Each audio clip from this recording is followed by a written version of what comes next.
hard to believe, but there are only 3 weeks left in 2019. But that's more than enough time to save on your taxes. And with so many changes to the tax code in recent years, it's hard to know how to get the most back from the IRS. But joining us now to help us sort through it all is Frank Nico. He's CBN's Director of Planned Giving. And Frank, we thank you for being with us. Thank you, Terry. How do charitable donations affect our taxes right now? Well, you know, with last year, with the Tax Reduction Act that took place in 2018, the one positive thing was that it doubled the standard deduction. But when that happened, there's a lot fewer taxpayers taking itemized deductions.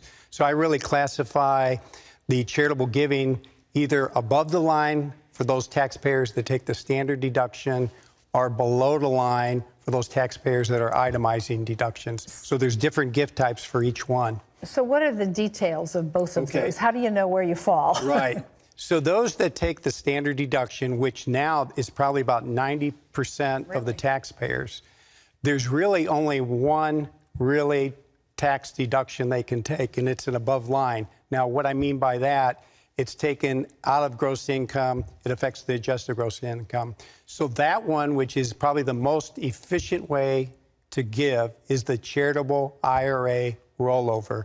It's also referred to as QCD, Qualified Charitable Distribution. And that is for a select group of donors, taxpayers. It's for seniors 70 and a half, okay, that have IRAs. So they may have been contributing most of their lifetime to an IRA or 401k. With those 401ks, they may have rolled it over to an IRA. So when you turn 70 and a half, since those were pre-tax dollars, the government now wants you to pay the taxes on them. So you're required to start taking distributions called RMDs, or required minimum distributions. Those are fully taxable. So how this gift works, rather than taking your RMD where it's fully taxable, you can now direct it directly to the charity, and it's excluded from income. So you still get to take the standard deduction. So that by far is the most efficient.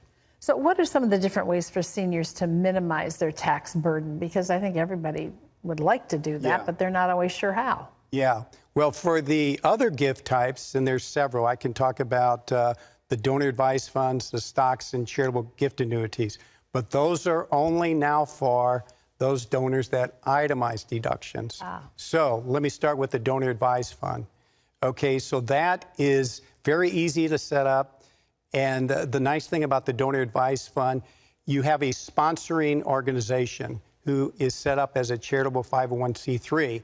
So there's two benefits that are separated. You can do tax planning and donation planning. So by that I mean you can get an immediate tax deduction, and it's especially good for those taxpayers that have, expecting high income. So they can fund that donor advised fund, referred to as DAF, get that immediate tax deduction, and then they can grant it out to their favorite charity over the next several years. So, but if they need that big tax deduction this year, you want to do it the current.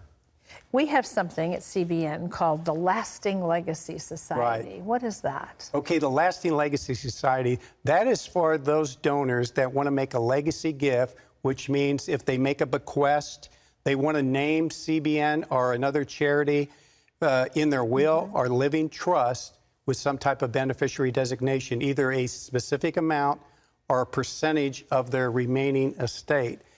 And what they can also do, they can make a beneficiary designation. If they have a retirement plan, an insurance policy, a bank account, or a brokerage, they can get the forms from that financial firm, name CBN or that charity with the legal name and the tax ID. And so for any CBN partners that have either planned or have named CBN, they become part of our Lasting Society. Legacy. Lasting Legacy Society. That's wonderful. So they can find out more information by contacting the Planned Giving Department. We could tell what are the exclusive benefits for those partners. Well, thanks for your insights. I'd like you, our viewers, to take advantage of these opportunities. 2019 is quickly coming to a close, and there's still time for you to give a year-end gift to CBN that may be tax deductible. Your donations go to help the hurting, both here and overseas, and it can leave a lasting legacy. It also makes it possible to broadcast the gospel around the world. So if you'd like to be a part of doing all of that, go to cbn.com, or you can call our toll-free number, 1-800-700-7000 today. And as Frank mentioned, you may also be able to save on your taxes by donating stocks. So if you'd like to give stocks to CBN, we have a special number for you. It's 1-800-333-2373, or you can email plannedgiving@cbn.org. Frank, thank you so much. Thank you. Pat, back to you.